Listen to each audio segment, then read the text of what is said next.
ఇంకొక ఇంపార్టెంట్ విషయం అండి, ట్యాప్ అవుతున్నాయి దేశంలో, 20,000 ఫోన్లు ట్యాప్ అవుతున్నాయి. మొత్తం ఇంటెలిజెన్స్ చేస్తున్నారు దేశంలో, నాయకులు చేస్తున్నారు. పార్లమెంట్ లో పెద్ద గొడవ అయింది కదా. ఈ ట్యాపింగ్ ఇందిరాగాంధీ ప్రైమ్ మినిస్టర్ ఉన్నప్పుడు సొంత మంత్రిదే మామూలు టెలిఫోన్, ల్యాండ్ లైన్ టెలిఫోన్ కూడా ట్యాపింగ్ చేసినటువంటి సిచ్యువేషన్ ఉంది. కొంత మంత్రికి సంబంధించినటువంటి వివాదం కూడా అయినది. ఇప్పుడు మోడీ గారు 20,000 ఫోన్లు కొత్త సాఫ్ట్వేర్ పెగాసిస్ తీసుకొచ్చినటువంటిది పార్లమెంట్ లో గొడవ అయినటువంటిది. దేశంలో ప్రతి రాష్ట్ర ప్రభుత్వము, ప్రతి కేంద్ర ప్రభుత్వము ఈ నెట్వర్క్ పెట్టుకున్నాయి. కానీ ఎక్కడ చట్ట ప్రకారము, టెలిగ్రాఫ్ చట్ట ప్రకారం పోవట్లేవు. కానంటే కొన్ని సందర్భాల్లో ఏంటంటే ఆడవాళ్ల ఫోన్లు ట్యాప్ చేయడం, అట్లా భార్యాభర్తలు సంబంధించి అవి ఆబ్జెక్షనబుల్ కదా. ఈ ప్రాసెస్ లో ఏంటంటే, ఈ ప్రాసెస్ లో జనరల్ గా రికార్డ్ అయింది. ఇది చేసేదే అన్అఫీషియల్ అండి, చేసేదే అన్అఫీషియల్, ఎక్కడ దొరకట్లేదు. ఇప్పుడు ఏపీ వెంకటేశ్వరరావుది చేసిన ఆంధ్రప్రదేశ్ లో ఏమైనా దొరికిందా? ఎక్కడ దొరికి ఏమైనా నిరూపించిందా? ఎక్కడ కాదు. చివరికి ఆయన సస్పెన్షన్ కూడా మళ్ళీ వచ్చి ఈ గవర్నమెంట్ వచ్చినాక ఆయన ఎత్తేసి సస్పెన్షన్, కొత్త పోస్ట్ ఇచ్చారు. పాత సస్పెన్షన్ కాదు, పాత జీతం కూడా ఇచ్చారు ఆయనకి. పరిస్థితులు ఎట్లా ఉన్నాయంటే రాష్ట్ర ప్రభుత్వాలు కావచ్చు, కేంద్ర ప్రభుత్వాలు కావచ్చు, ఈ రకమైన ఎందుకు రాజకీయ పరిస్థితులు అట్టే. నీకు ఎమ్మెల్యేలను 50 లక్షలు తక్కువని నేను గవర్నమెంట్ పడేస్తా అంటే గవర్నమెంట్ ఎందుకు కుంటారని. రాజ్ ఠాకూర్ గారు ఇప్పుడు అసలు ఫోన్ ట్యాపింగ్ అన్నది లేకపోతే అప్పుడు తెలంగాణ ప్రభుత్వం మొదటి టర్మ్ లోనే కోల్పోయేది. రేవంత్ రెడ్డి అప్పుడు ఓటుకు నోటు అన్నది దాని ద్వారా దొరకడం వల్ల లాభం అయింది కదా తెలంగాణ సమాజానికి అంటున్నారు విజయ్ గారు. అప్పుడు ప్రభుత్వాన్ని బలగొట్టాలని చూశారు అంటున్నారు. అంటే ఆయన అరెస్ట్ చేసేది లాభమైంది అంటున్నా, లేకపోతే ప్రభుత్వం, లేకపోతే కేసీఆర్ ప్రజలు ఎన్నుకున్న ప్రభుత్వం పడిపోయేది అంటున్నారు. దీని అర్థం ఏంటంటే విజయ్ గారు స్పష్టంగా చెప్తారు ఫోన్ ట్యాపింగ్స్ ఉన్నాయని, చేసిరని ఆయన చెప్తున్నారు స్పష్టంగా. అన్ని ప్రభుత్వాలు చేస్తే ఒకటే కాదు, కేంద్రము రాష్ట్ర ప్రతి ప్రభుత్వాలు చేస్తే అని చెప్తున్నారు. ఇప్పుడు రేవంత్ రెడ్డి కూడా చెప్తున్నారు కదా. నేను విన్నది చెప్తున్నా. ఇంతకుముందు మా శరత్ భాయ్ కూడా చెప్తా ఉండే, ఇదివరకు ఫోన్ ట్యాపింగ్స్ అనేది యాంటీ సోషల్ ఎలిమెంట్స్ కి, నక్సల్స్ కి, వాళ్ళకి వీళ్ళకి చేసినట్టు చెప్తుండే. నాకు తెలిసి నేను కూడా రాజశేఖర రెడ్డి గారి ప్రభుత్వంలో పనిచేసిన స్పోర్ట్స్ అథారిటీ చైర్మన్ గా, అప్పుడు ఇట్లాంటి ట్యాపింగ్ ఏడలేదు సార్. మరి ఈ 10 సంవత్సరాలలో కేసీఆర్ గారు వచ్చిన తర్వాత ఆయనకు సంబంధించినటువంటి అధికారులు, వాళ్ళ కుల బాంధవులు ఎవరైతే ఉన్నారో రిటైర్డ్ అయ్యి తన దగ్గర పెట్టుకొని శరత్ గారు చెప్పినట్టుగా వాళ్ళ ఒక వ్యవస్థని, డిపార్ట్మెంట్ లో ఉన్నటువంటి ఒక సిస్టమ్ ని వాళ్ళు దారి తప్పించి వారి కొరకు వాడుకొని ప్రతిపక్షాలను, వారి సంబంధం లేని వారు ఎవరికైతే ముప్పుంటుందని ఆలోచిస్తారో, నష్టం జరుగుతుందని వారిని క్లోజ్ చేయడానికి, వాళ్ళ పై ఎత్తులు వేయడానికి, అన్ని రకాలుగా నష్టం చేయడానికి వాడుకున్నారు అనేది స్పష్టంగా ఇది జరిగింది. దీన్ని మనం అందరం కూడా బాధ్యత కలిగిన వారందరం ఖండించాల్సిన అవసరం ఉన్నది. ఇప్పుడు విజయ్ గారు మాట్లాడి నాకైతే ఇక్కడ వినవడలేదు. వారు మాట్లాడిన ప్రతిదీ మీరు నాకు 2 సార్లు చెప్పారు. ఇప్పుడు స్పష్టంగా చెప్తున్నా, దీంట్లో తప్పు జరిగింది. శరత్ గారు ఇంకో మాట కూడా చెప్పారు, మహేందర్ రెడ్డి గారిని పిలవడం అనేది ఆయన కూడా బాధ్యత కలిగిన డీజీపీగా అక్కడికి వస్తాడు, అని చెప్తాడు. దాన్ని బట్టి మళ్ళా దీని మీద మనం మాట్లాడాల్సిన అవసరం ఉందనేది భావిస్తా ఉన్నాను. వారు మాట్లాడిన తర్వాత తెలిసేది. ఒకవేళ ఆయన కూడా అవును నాకు తెలిసే జరిగినప్పుడు ఆయన కూడా దోషేస్తాడు. కాదు ఇది నేను అప్ప చెప్పినా ఇది ఇట్లుంటది అన్నట్టు మేము ఇప్పుడు శరత్ గారు చెప్పినట్టు, నేను చెప్పినట్టు, ఇంకో సోదరుడు చెప్పినట్టు ఉంటే అప్పుడు స్పష్టంగా ప్రభాకర్ ఆడుతున్న నాటకం బయటపడుతుంది కదా. వెయిట్ ఫర్ అరుణ్ గారు. సార్ నాకు ఒక చిన్న డౌట్. అనీషా అవినీతి నిరోధక శాఖ 2015 కంటే ముందు గాని 2015 తర్వాత గాని బ్రైబ్ ఇవ్వడానికి వచ్చిన వ్యక్తిని అరెస్ట్ చేసిన కేసులు మీ దృష్టిలో యాజ్ ఏ సీనియర్ జర్నలిస్ట్, డ్రోన్లు ఎగరేస్తే తీసే వీడియోలు తప్పైనప్పుడు మన సెల్ ఫోన్లు వాడి మన సెల్ ఫోన్ లో నుంచి వీడియోలు, ఆడియోలు ఎత్తుకపోవడం దొంగతనం కాదా? కేసు చేసింది ఎవరు? తెలంగాణ ప్రభుత్వం మీద. జన్వాడ ఫామ్ హౌస్ మీద డ్రోన్లను ఎగిరేస్తే తప్పు అన్నప్పుడు మన సెల్ ఫోన్ లో నుంచి తీసుకుపోయిన ఆడియోలు, వీడియోలు, తర్వాత ఆడియోలు, వీడియోల ఆధారంగా అంటే ఇప్పుడు లీగల్ గా బ్రైబ్ ఇవ్వడమైనా తీసుకోవడమైనా 2 నేరమే కదా. మరి స్టీఫెన్సన్ అరెస్ట్ చేయలేదు సార్. స్టీఫెన్సన్ ఇచ్చారు కదా. ఇప్పటికేదైనా కేసు ఉందా? బ్రైబ్ ఇవ్వడానికి వచ్చిన వ్యక్తిని అరెస్ట్ ఇంటిమేషన్ ఇచ్చారు కదా పోలీసులకు, నాకు బ్రైబ్ ఇవ్వబోతున్నారు ఇట్లా. అది వెరీ సోర్స్ బాంబేలో ఒక ఫేమస్ కేసు ఉంది సార్. 5 కోట్ల రూపాయలు లోన్ శాంక్షన్ చేయడానికి ఒక మేనేజర్ 10 లక్షల రూపాయలు బ్రైబ్ అడిగితే సిబిఐ రికార్డు చేసింది. రికార్డు చేసి అరెస్ట్ చేస్తే ఆ మేనేజర్ సుప్రీంకోర్టుకి వెళ్ళిండు. సుప్రీంకోర్టు స్పష్టంగా అడిగింది, what is the source in ఆ కేసు పెట్టడానికి తీసుకురావడానికి ఏది సోర్స్ అంటే సిడిఆర్ కలెక్ట్ చేసుకున్నామా అని చెప్పి సిబిఐ చెప్పిన సందర్భంలో సుప్రీంకోర్టు కేసు కొట్టేసింది మేనేజర్ కు అనుకూలంగా. సిడిఆర్ అలాంటి ప్రతి ఏసీబీ కేసు కూడా అట్లే ట్రాప్ చేస్తారు కదా. ఫిర్యాదుదారుడు వచ్చి లంచం ఇచ్చేందుకు ప్రయత్నిస్తే ప్రతి ఏసీబీ కేసు అదే కదా. ఏసీబీ ట్రాప్ లో అట్లాంటి కంప్లైంట్ చేసేవాడే ఉండడు. అడిగేది కూడా అదే, కంప్లైంట్ చేసేవాడే ఉండరు. ఇప్పుడు స్టీఫెన్సన్ ఏసీబీ ట్రాప్ లో డబ్బులు తీసుకునే వాళ్ళే దొరుకుతున్నారు, ఇచ్చిన వాళ్ళు కాదు. ఇక్కడ ఇయ్యడానికి ఇంటికి పిలిచిండ్రు, ఇంటికి పిలిస్తే వెళ్ళిండు. అది కుట్ర, అది పూర్తి స్థాయి. దాని మీదనే నేను కంప్లైంట్ ఇచ్చిన. దాని మీద పంజాగుట్ట పోలీస్ స్టేషన్ లో మా సాయం. సరే, మీరు కంప్లైంట్ ఇచ్చారు కానీ మరి కోర్టు ఎందుకు కాగ్నిజెన్స్ లోకి తీసుకోలేదు? అట్లా అయితే తీసుకోవాలి కదా.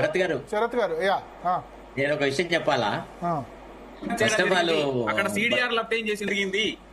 To my good luck or bad luck, Bharat garu, I was a live witness and I was a live participant in all those things.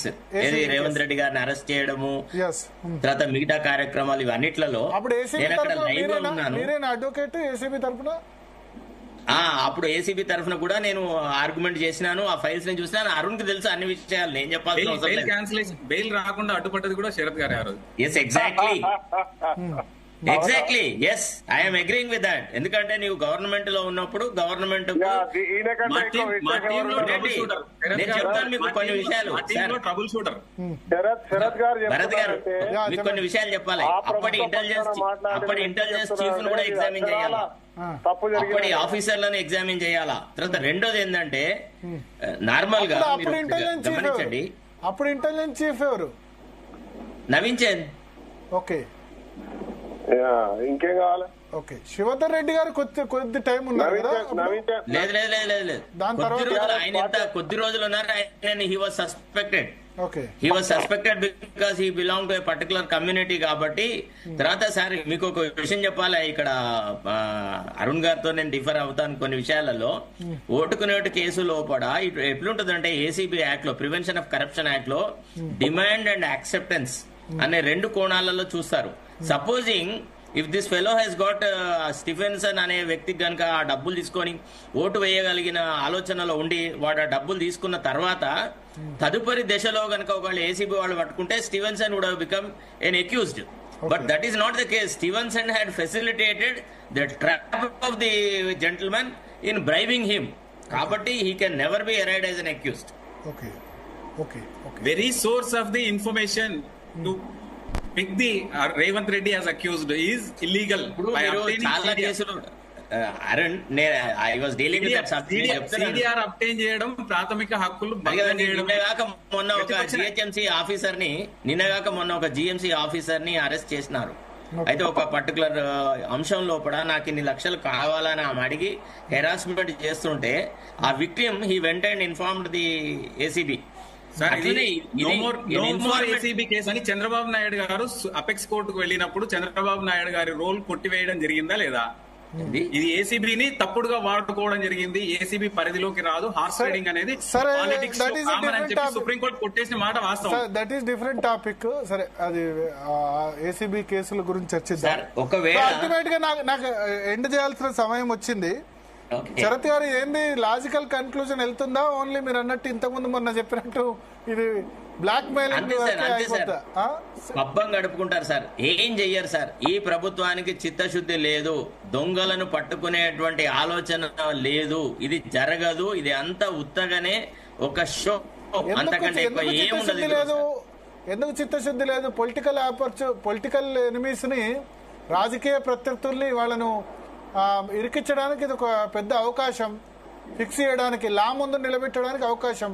ఇప్పుడు రేవంత్ రెడ్డి మీద ఏసీబీ కేసు కంటిన్యూ అవుతుంది. ఇంకా కూడా అట్లా చెప్పండి శరత్ గారు.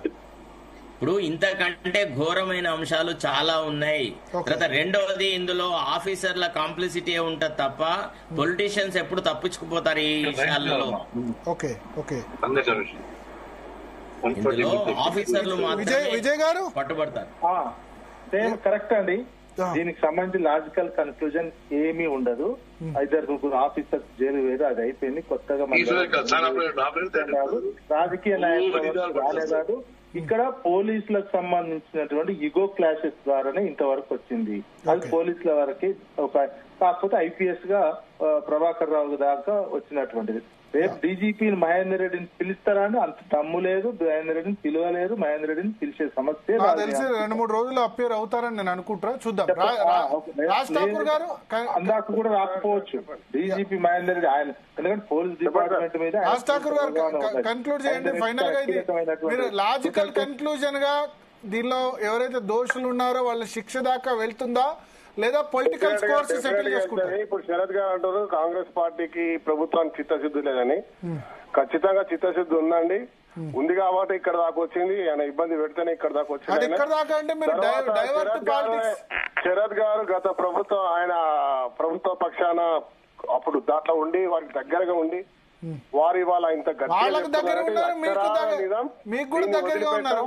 దీంట్లో ఎవరెవరైతే దీంట్లో సంబంధితులు ఉన్నారో దాంట్లో ఇన్వాల్వ్ అయి ఉన్నారో ఎవరిని కూడా ఈ ప్రభుత్వం వదిలిపెట్టది. ఖచ్చితంగా మీరే ముందు భవిష్యత్తు చూస్తారు. ఇది అందరూ చెప్పకనే ఇది నిజం, ఇది జరిగింది అని చెప్తా ఉన్నారు. దీనికంటే సత్యం ఇంకేముండదు. Okay okay okay. So thank you Sharath garu, Arun గారు, అదేవిధంగా నర్రా విజయ్ గారు, మకాన్ సింగ్, రాజ్ ఠాకూర్ గారు మీరు ఉండాలి. నెక్స్ట్ బనకచర్ల గురించి డిస్కషన్ ఉంది. Thank you. మొత్తానికి స్పందన ఫోన్ ట్యాపింగ్ కి సంబంధించి అయితే ప్రభాకర్ రావు వచ్చిన తర్వాత చాలా కొత్త కొత్త విషయాలు అయితే బయటకు వస్తున్నాయి. చూద్దాం. ఆయన మహేందర్ రెడ్డికి తెలిసే నోటీసులో ఉండే జరిగిందని చెప్తున్నారు. మహేందర్ రెడ్డి డెఫినెట్ గా సిఐడి పిలిచి ఆయన స్టేట్మెంట్ రికార్డ్ చేసే అవకాశం ఉంది. ఆయన ఏం చెప్తారు? అల్టిమేట్ గా ఇది ఒక లాజికల్ కన్క్లూజన్ దిశగా వెళ్తుందా లేదా గత సంవత్సరంన్నరగా జరుగుతున్నట్టే జరుగుతుందా అన్నది చూడాల్సి ఉంది. చిన్న బ్రేక్ తీసుకుందాం. బ్రేక్ తర్వాత బనకచర్ల